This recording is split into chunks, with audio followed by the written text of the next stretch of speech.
The time machines on wheels, the vehicles that predicted our future. Rhino 1954. The strange-looking vehicle was invented by a Greek-American man named Leonidas. Apparently, the inventor was observing a tractor making its way to New York City, and suddenly an idea appeared in his mind. The man thought, what if there was an all-terrain vehicle which had the stability of the bulldozer as well as the speed of the car? Finally, his years of hard work paid off, and Leonidas invented this huge vehicle called the Rhino. The features included massive slanted 6-foot diameter front wheels, where each of them weighed 1,500 pounds. They were also hollow, allowing the vehicle to float. Meanwhile, a hydrojet propelled it forward along the water body. The overall weight of a Rhino was around 5 tons and could easily drive through deep sand, mud, and water. American Dream. This was the world's longest limousine, first built in 1986 by J. Orberg, a popular car customizer. The 60-foot enormous vehicle is equipped with jacuzzi, king-sized waterbed, lounge, swimming pool, and a mini golf course, and at the tail, it featured a helipad. It is obvious that the American Dream is meant to be driven on straight, wide roads. However, there is a hinge, which is advised to be used by a special operator, that can be tightened to navigate bends. This limo had 26 wheels and was powered by a pair of V8 engines at the front and rear. Sadly, the 75-seater limo was abandoned, but a man named Manning bought the car and reportedly spent $250,000 on its renovation. The new version broke its own record by being just 4 centimeters longer than its first record. Chevrolet El Camino. Chevrolet El Camino isn't one of the normal cars. Instead, it is a mixture of a car and a truck. The car-truck vehicle was rolled out in 1958 and surprisingly people loved it, as within the first year the sales numbers were good.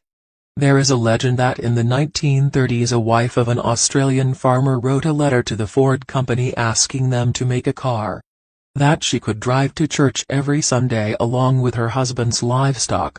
Voila, years later Chevrolet El Camino was born. However, the accuracy of the story is still questionable. The concept of this hybrid car was inspired by Australia's utes, or coupe utility, and the company promoted it as the most beautiful thing that ever shouldered a load. Big Banana Car. When I built the Banana Car I wanted to build something that was completely ridiculous, said Braithwaite. And his words came true. Steve Braithwaite and the Mutant Brothers together built the world's longest custom banana car. The fruit-shaped vehicle is approximately 23 feet long and can reach 85 miles per hour, and it gets 13 to 15 miles per gallon. The height is 10 feet including the stem of the banana, and because of this unique invention, Braithwaite secured his name in the Guinness World Records. The Big Banana Car was constructed with the chassis of a 1993 Ford F-154x4 pickup truck and a fiberglass body. Turns out, this wasn't the most bizarre thing Steve has ever built. Earlier the man constructed a go-kart which can be driven by 3 people where one person would drive. The second could enjoy, and the third one would push the cart. Reportedly, Simon Cowell and the co-stars of America's Got Talent took the Big Banana Car for a spin and got pulled over by the police. Messerschmitt's three-wheeler car. In 1953 Messerschmitt, a German aircraft company, came out with the concept of microcars. After World War II the company was prohibited from making planes and therefore they introduced Kabinenroller, cabin scooter. These cars were three-wheelers, featuring 2 front wheels and 1 driven rear wheel. However, over the years, the shape, design, and roof of the car have changed. Later, permission was given to Messerschmitt to produce aircraft, but they also kept manufacturing microcars. Fritz Fend was the man behind this concept, and accordingly, the company introduced 3 main variants: the KR-175, the KR-200, and the KR-201 Roadster.